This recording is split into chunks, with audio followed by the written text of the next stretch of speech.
आज की वीडियो में हम लोग हीट ट्रांसफर बाय कंडक्शन में स्टेडी स्टेट कंडीशन के बारे में बात करने वाले हैं।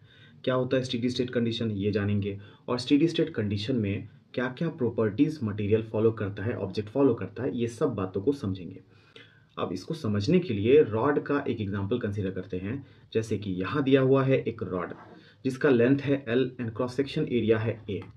अब इसका ये जो दो साइड्स है, इधर से ये जो साइड्स है, ये सब साइड्स क्या है, इंसुलेटेड है ना। और इधर ओपन है और इधर से ओपन है, इधर हायर टेम्परेचर है, इधर जो है लोअर टेम्परेचर है। तो हीट का फ्लो इधर से इस तरीके से अलाउड है, इधर और इधर से हीट का कोई भी फ्लो अलाउड नहीं है।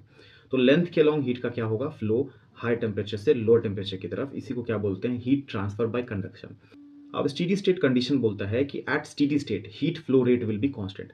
क्या मतलब है हीट फ्लो रेट कांस्टेंट होने का, heat flowing per second through any cross section will be constant. तो जैसे ये क्रॉस सेक्शन है, इस पे जितना हीट एंटर कर रहा उतना ही हीट इस क्रॉस सेक्शन को लीव कर रहा, कोई भी हीट का एक्यूमुलेशन नहीं हो रहा है ना। तो जितना एक क्रॉस सेक्शन से आ रहा उतना लीव भी कर रहा, ऐसे सेकंड क्रॉस सेक्शन पे जितना आएगा उतना लीव करेगा, तो कोई एक्यूमुलेशन नहीं हो रहा है ना। तो ओवरऑल एंटर जितना हीट पर सेकंड करेगा उतना ही हीट पर सेकंड लीव भी करेगा, है ना। तो heat entering per second will be heat leaving per second at any cross section, ठीक है। तो हाई टेम्परेचर से जितना कलेक्ट हुआ पर सेकंड उतना ही लोअर टेम्परेचर पे क्या होगा, लीव भी करेगा। इसका ये भी मतलब है कि हीट फ्लो रेट अगर कांस्टेंट है तो एक क्रॉस सेक्शन पे जितना हीट पर सेकंड फ्लो कर रहा है उतना ही सेकंड क्रॉस सेक्शन पे भी हीट फ्लो रेट होगा। तो फर्स्ट और सेकंड थर्ड किसी भी क्रॉस सेक्शन पे हीट फ्लोइंग पर सेकंड क्या होगा, सेम होगा। और ये जो कंडीशन है ना, ये यूनिफॉर्म क्रॉस सेक्शन, जैसे यहाँ पे क्रॉस सेक्शन यूनिफॉर्म है, यहाँ तो ट्रू है ही, लेकिन अगर नॉन यूनिफॉर्म क्रॉस सेक्शन है रॉड का कुछ इस तरीके से, दोनों तरफ से इस तरीके से इंसुलेटेड है, हीट का एंट्री यहाँ से हो रहा है, यहाँ से लीव कर रहा, तो भी किसी क्रॉस सेक्शन पे अगर आप बात करें हीट फ्लोइंग पर सेकंड पहले क्रॉस सेक्शन पे जितना, यहाँ देखो दूसरे क्रॉस सेक्शन पे उतना ही, भले ही एरिया डिफरेंट हो। तो स्टेडी स्टेट का ये प्रॉपर्टी है कि heat flow rate at any cross section throughout the rod या throughout the material will be constant. यहाँ पे जितना हीट पर सेकंड फ्लो कर रहा उतना ही यहाँ पे भी हीट पर सेकंड फ्लो करेगा एट स्टेडी स्टेट, ठीक है। अगला प्रॉपर्टी है कि स्टेडी स्टेट में टेम्परेचर ग्रेडियंट भी क्या होगा, कांस्टेंट। कब, जब मटेरियल का थर्मल कंडक्टिविटी कांस्टेंट है और एरिया ऑफ क्रॉस सेक्शन भी क्या है, यूनिफॉर्म है, तो ये बात होगा। जैसे यहाँ पे रॉड का एरिया थ्रू आउट यूनिफॉर्म है, तो आप बोल पाएंगे कि हर यूनिट लेंथ जाने पे टेम्परेचर जो फॉल करेगा दैट विल बी कांस्टेंट। यहाँ 1 mm गए तो जितना टेम्परेचर गिरा यहाँ पे भी 1 mm जाएंगे तो सेम अमाउंट में टेम्परेचर गिरेगा, फॉल करेगा। हाई टेम्परेचर से लोअर टेम्परेचर में टेम्परेचर डिक्रीज हो रहा होगा, और इसमें पर यूनिट लेंथ मूव करने पे फॉल इन टेम्परेचर क्या होगा, सेम होगा अंडर स्टेडी स्टेट। अब जैसे यहाँ देखिए टेम्परेचर ग्रेडियंट हम लोग बोल रहे हैं -dt/dx, तो ये कैसे, आप किसी एक्स लेंथ पे गए, ठीक है, एक्स लेंथ पे टेम्परेचर क्या था, T था, थोड़ा सा आगे बढ़े dx अमाउंट से तो लेंथ हो गया x + dx, इस क्रॉस सेक्शन पे इस लेंथ पे गए तो टेम्परेचर थोड़ा सा गिरा T - dt। अब टेम्परेचर ग्रेडियंट है change in temperature with change in x। तो देखिए फाइनल टेम्परेचर यहाँ T - dt, initial temperature x पे ये, फाइनल x इनिशियल x कुछ इस तरीके से लिखे तो काटने छाटने के बाद -dt/dx, ये आ गया टेम्परेचर ग्रेडियंट।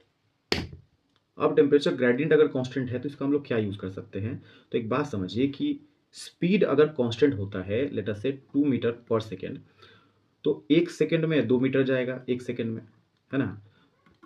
तो भाई 10 सेकेंड में कितना जाएगा, 10 सेकेंड में 20 मीटर जाएगा, है कि नहीं। 20 सेकेंड में 40 मीटर जाएगा, है कि नहीं। तो स्पीड जो rate of distance covered with time है, ये अगर कांस्टेंट है तो डिस्टेंस कवर्ड अपॉन टाइम अगर 1 सेकेंड में देखे तो भी उतना ही आएगा, 10 सेकेंड में देखे तो भी उतना ही आएगा, 20 सेकेंड में देखे ये जो रेट है डिस्टेंस कवर्ड बाय टाइम का, ये अगर कांस्टेंट है तो छोटे इंटरवल पे देखें या बड़े इंटरवल पे देखें, छोटे टाइम इंटरवल पे देखें या बड़े टाइम इंटरवल पे देखें, ये जो रेशियो है, ये जो रेट है, ये क्या आएगा, सेम आएगा अगर रेट कांस्टेंट है। तो बात आ रही क्या समझ में। तो आप इंस्टेंटेनियस वैल्यू बोल सकते हैं इसको, और इसको क्या बोल सकते हैं, एवरेज वैल्यू। अगर रेट कांस्टेंट है तो instantaneous rate and average rate क्या होगा, सेम होगा, ठीक है। तो यहाँ पे भी -dt/dx जो है rate of fall of temperature, ये इंस्टेंटेनियस वैल्यू है विथ x, और इसको आप बोल सकते हैं एवरेज वैल्यू, है ना, कि rate of fall of temperature with x इसका एवरेज रेट है ये, ठीक है। तो अगर रेट कांस्टेंट है तो instantaneous rate and average rate दोनों ही बराबर होंगे और क्या होंगे, कांस्टेंट होंगे, ठीक है। अब यहाँ पे आप इस तरीके से अगर सोच रहे हैं तो टेम्परेचर ग्रेडियंट को आप लिख सकते हैं x = 0 से x = L इंटरवल में अगर कैलकुलेट करें तो यहाँ से यहाँ जाने में ये this is lower temperature, this is high temperature, this is final temperature, this is initial temperature. तो टेम्परेचर ग्रेडियंट को अगर आप इस इंटरवल पे फाइंड करते हैं तो T final minus T initial, x final minus X initial, है ना। मतलब ये जो एवरेज वाला वैल्यू है वो आप यूज़ कर रहे हैं एक तरीके से, average rate, change in temperature upon change in x, zero से लेके एल में अगर अप्लाई करते हैं तो इस तरीके से टेम्परेचर ग्रेडियंट को आप लिख पाएंगे। ये माइनस मल्टीप्लाई होने पे यहाँ और यहाँ कुछ इस तरीके से टेम्परेचर ग्रेडियंट का वैल्यू आ जाएगा जो कि है कांस्टेंट, ठीक है।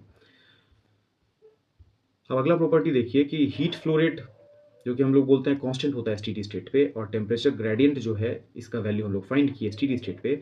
तो हीट फ्लो रेट का जो कांस्टेंट वैल्यू है आप उसको इस तरीके से लिख पाएंगे, के इंटू एरिया, इस रॉड के लिए लिख पाएंगे थर्मल कंडक्टिविटी इंटू एरिया, और ये जो है टेम्परेचर ग्रेडियंट का जो वैल्यू लिखे हैं T higher minus T lower upon L, T higher minus T lower upon L, है ना। और इसको रिजल्ट की तरह हम लोग कैलकुलेशन में यूज करते हैं। अब अगला प्रॉपर्टी है कि टेम्परेचर जो है स्टेडी स्टेट पे लीनियरली वैरी करेगा विथ एक्स। क्या मतलब, तो मतलब ये है कि हायर से लोअर टेम्परेचर टी एच से टी एल टेम्परेचर डिक्रीज कर रहा होगा, है ना। टी हायर से टी लोअर जो है टेम्परेचर डिक्रीज करेगा X is equal to zero से X is equal to L तक। तो कैसे डिक्रीज करेगा, स्टेडी स्टेट पे ये डिक्रीज करता है लाइन के फॉर्म में। बात आ रही समझ में, इस तरीके से भी डिक्रीज कर सकता था, है ना, बट स्टेडी स्टेट पे लाइन के फॉर्म में डिक्रीज करता है, ठीक है। अब इसका इक्वेशन हम लोग डिराइव कर सकते हैं, T as a function of X, जो लाइन का इक्वेशन आ रहा है वो कैसे आ रहा है। तो थोड़ी देर पहले ही हम लोग समझे हैं कि स्टेडी स्टेट में क्या होता है, टेम्परेचर ग्रेडियंट कांस्टेंट होता है। आप छोटे इंटरवल पे कैलकुलेट करें इंस्टेंटेनियस रेट या एवरेज रेट, अगर कांस्टेंट है रेट तो instantaneous and average value of rate क्या होगा, सेम होगा। तो टेम्परेचर ग्रेडियंट का इंस्टेंटेनियस वैल्यू आप कैलकुलेट करें या फिर एवरेज वैल्यू कैलकुलेट करें, किसी भी इंटरवल पे ये रेट क्या होगा, सेम होगा। तो हम लोग चूज किए पहले कैलकुलेट करना, टेम्परेचर ग्रेडियंट को हम लोग पहले कैलकुलेट करना चूज किए X is equal to zero से X is equal to X तक, है ना। टेम्परेचर जो है टी हायर से टी हो गया, ठीक है। तो T final minus T initial यहाँ पुट कर दिया, चेंज इन टेम्परेचर की जगह पे T final minus T initial, और यहाँ से हमें एक्स का चेंज जो है X final is X and X initial is zero, तो X final minus X initial ये पुट कर दिया। वही रेट को हम लोग X is equal to zero से X is equal to L में कैलकुलेट किए। तो देखिए T final is T L, T initial is T H put किए चेंज इन टेम्परेचर की जगह पे, है ना, माइनस यहाँ है, और एक्स कहाँ से कहाँ चेंज हुआ है, final is L initial is zero, तो फाइनल माइनस इनिशियल कुछ इस तरीके से लिखे। और इसी को आप रीअरेंज करेंगे तो T as a function of X arrange करने पे ये इक्वेशन हम लोगों को मिल जाता है, ठीक है। अब इसको अगर हम लोग कंपेयर करते हैं लाइन के इक्वेशन से y is equal to M X plus C से, तो आप देख पाएंगे कि c का वैल्यू जो है टी एच के बराबर, मतलब y एक्सिस पे ग्राफ कट करेगा टी एच पे, ठीक है, इंटरसेप्ट, एंड स्लोप जो है आपको नेगेटिव है, स्लोप क्या है, नेगेटिव, ठीक है। T higher minus T lower will be positive and यहाँ माइनस की वजह से स्लोप क्या, नेगेटिव। तो नेगेटिव स्लोप का एक लाइन बनेगा and X is equal to L इसमें पुट कर दीजिए, यहाँ पे एल पुट कर देंगे तो एल और एल कटेगा, और फिर टी एच और टी एच कटेगा, ये मल्टीप्लाई होके आपको X is equal to L पे टेम्परेचर टी एल के बराबर दे रहा है। बात आ रही समझ में। बाकी मिलते हैं अगली वीडियो में नए सवाल एंड नए कॉन्सेप्ट के साथ।